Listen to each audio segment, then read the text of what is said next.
আসসালামু আলাইকুম। Bear act পড়া অনেকটা কোনো নতুন ভাষা শেখার মতো। এটি বেশ জটিল, কিন্তু প্রতিযোগিতামূলক পরীক্ষার জন্য এটি পড়তে জানা অপরিহার্য।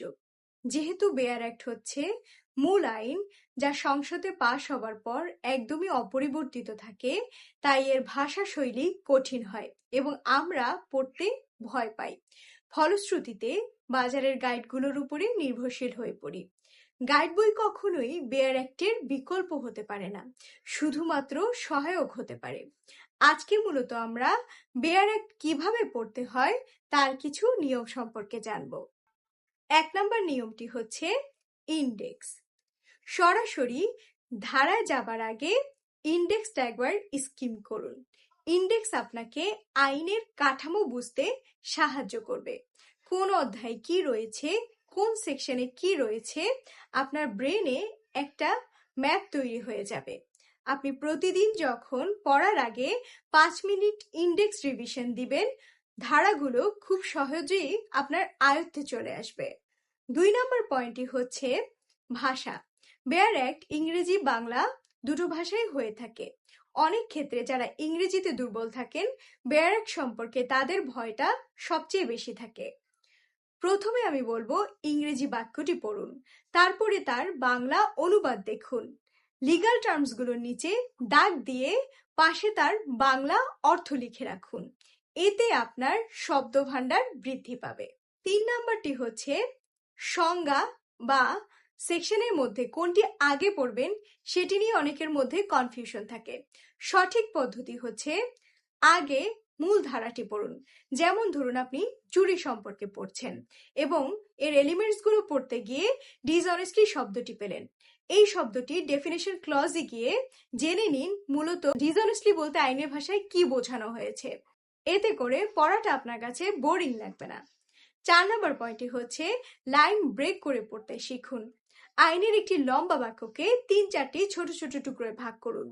উদাহরণ দিয়ে বলছি, যখন আপনি ধারাটি পড়ছেন অবশ্যই সেখানে থাকবে কে করেছে অপরাধটি, কি উদ্দেশ্যে করেছে, যেমন মেনস্ট্রিয়াগুলো, কি কাজ করেছে বা কি অপরাধ করেছে, যেটাকে আমরা একটা স্ট্রিয়া বলি, কি শাস্তি রয়েছে। এভাবে পড়লে কোনো শর্ত, কোনো উপাদানই আপনার চোখ এড়াবে না। 5 নম্বর পয়েন্টটি হচ্ছে ইলিস্ট্রেশন এবং ব্যাখ্যা। অনেকে এগুলো এড়িয়ে যান, এটা বড় ভুল। ব্যাখ্যা আইনের সীমানা নির্ধারণ করে, আর ইলিস্ট্রেশন হলো বাস্তবিক উদাহরণ। পরীক্ষায় অনেক ক্ষেত্রেই হুবহু উদাহরণ তুলে দেওয়ার নজির রয়েছে, তাই এগুলোকে গল্পের মতো মনে রাখতে হবে। 6 নম্বর পয়েন্ট হচ্ছে কালার কোডিং। হাইলাইট ব্যবহার করতে শিখুন।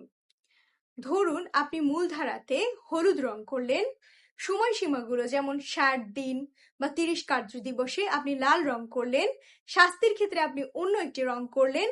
এভাবে করে পড়লে পরীক্ষার আগের দিন চোখ বুলালে আপনি বুঝতে পারবেন কোন রঙে কি উল্লেখ করা হয়েছে। তাহলে খুব দ্রুত আপনি রিভিশন দিতে পারবেন।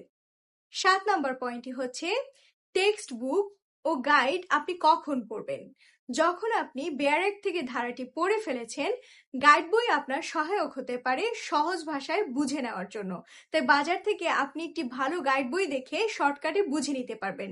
পাশাপাশি গাইড বই আপনাকে ধারণা দিবে কোন প্রশ্নগুলো বিগত দিনে এসেছে এবং কোন প্রশ্নগুলো গুরুত্বপূর্ণ।